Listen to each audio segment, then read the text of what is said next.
Ce que je voudrais vous expliquer, c'est que cela fait 40 ans qu'un certain nombre de politiques ont défendu l'idée que nous devions donner un monopole au marché financier.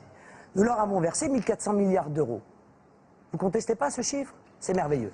1400 milliards d'euros ça doit faire quelque chose comme ça. sur 1700 milliards d'euros de dette. Est-ce que...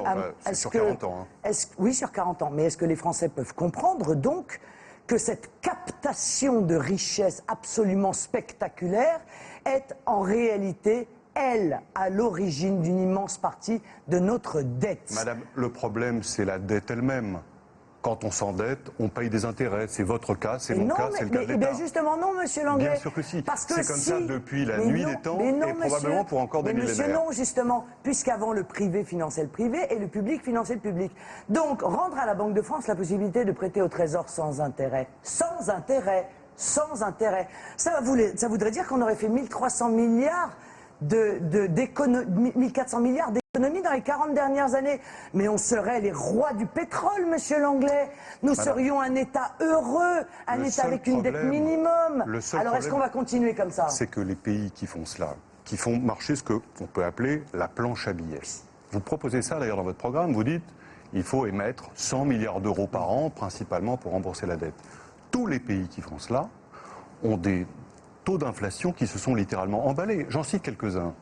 L'Iran, Cuba, le Venezuela, oui, c'est ça, ouais. 45% d'inflation. Oui, non, mais vous n'avez rien d'autre comme exemple, non?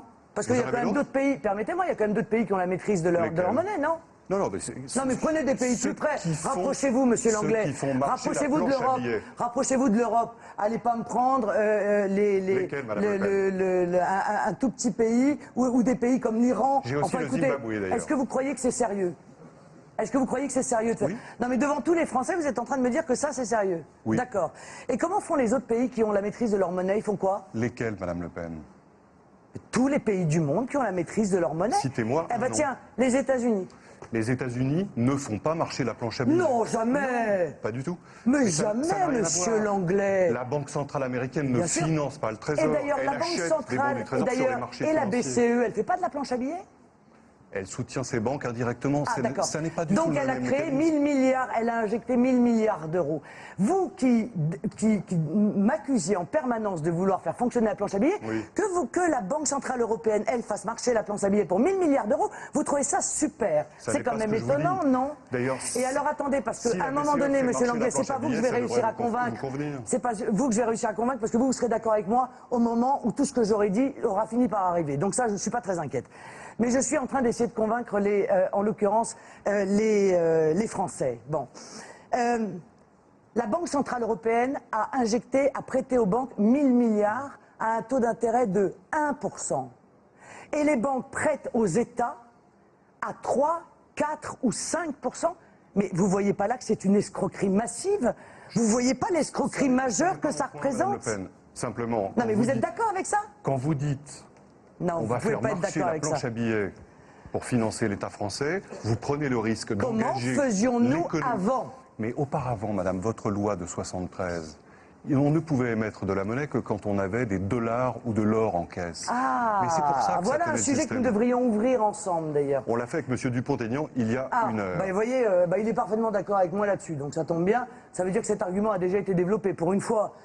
Il reste 1 minute 30. Il y a quelqu'un qui peut être d'accord dans la classe politique. J'en suis heureuse, parce que vous remarquerez que sur ce sujet, tous les candidats, tous, sont en opposition avec le fait de sortir de ce carcan. Nous sommes dans un carcan. Pas Nicolas Dupont-Aignan qui était là tout à l'heure. Je ne pourrai pas vous trouver de solution si vous me laissez dans un carcan. Marine Le Pen, je vais vous montrer quelque chose. 1 minute 15. Et s'il vous plaît, on a un autre sujet au moins abordé. J'en ai pour 10 secondes. d'économie. Est-ce que vous connaissez cette énigme? Vous voyez ça? Voilà, donc vous avez 9 points à égale distance. Et vous devez, avec 4 lignes, rejoindre tous les points sans passer 2 fois par le même et sans lever le stylo. Le rapport avec la Banque de France? Eh bien, je vais vous expliquer. La solution, c'est ça. C'est qu'en réalité, vous ne pouvez pas y arriver si vous ne sortez pas du cadre, monsieur Langlais. Sortez du cadre. Il faut sortir du cadre. Sinon, on ne trouve pas, mais bien sûr que si, sinon on ne trouve pas la solution. Vous voulez nous obliger à trouver des solutions dans un cadre qui est une prison, un cadre contraint qui nous a été imposé par le système.